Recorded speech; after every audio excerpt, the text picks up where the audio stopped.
While South Africa had called for the suspension of Israeli military operations in Gaza, the court did not grant this provisional measure. As former President Nelson Mandela declared so stoutly, our freedom is incomplete without the freedom of the Palestinian people. Then I turn to the case before the ICJ regarding what we believe is Israel's genocide in the war on Gaza. Some of you would now know that at a special cabinet meeting that we held on the 8th of December last year, we decided as government that South Africa should institute legal proceedings at the International Court of Justice against Israel for, we believe, violating its obligations under the Geneva Convention on the Prevention and Punishment of the Crime of Genocide. You would all be aware of some of the facts surrounding this war on Gaza.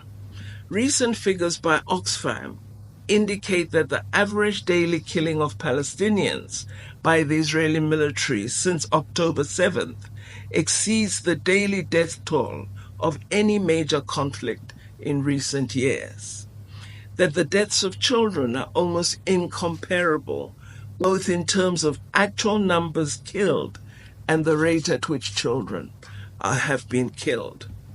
More journalists, you would know better than we do, have been killed in Gaza in the last 100 days than were killed during the Second World War and the Vietnam War. So having looked at a range of information and data before us, Cabinet was persuaded by the sheer immorality and illegality of the actions of the Israeli government that we had to act.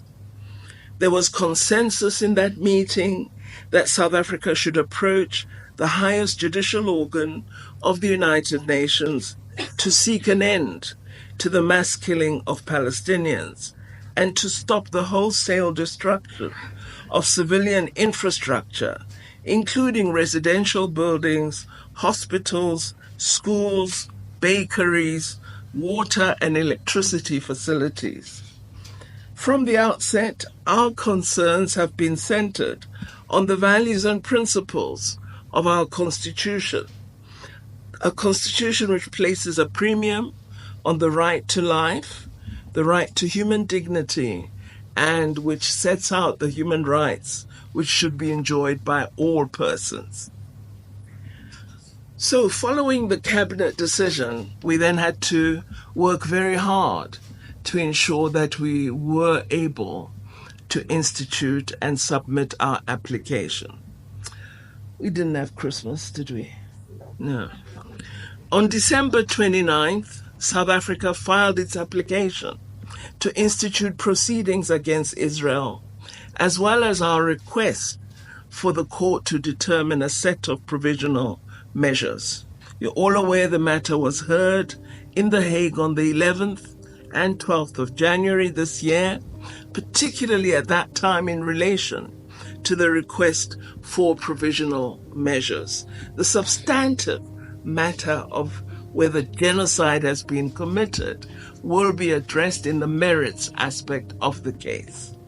On January 26th, the court delivered its order on South Africa's request for provisional measures. Whilst not all the provisional measures that were requested by South Africa were granted, crucial measures that will contribute to the protection of Palestinians were granted. The court was near unanimous in its decisions, in its order for provisional measures,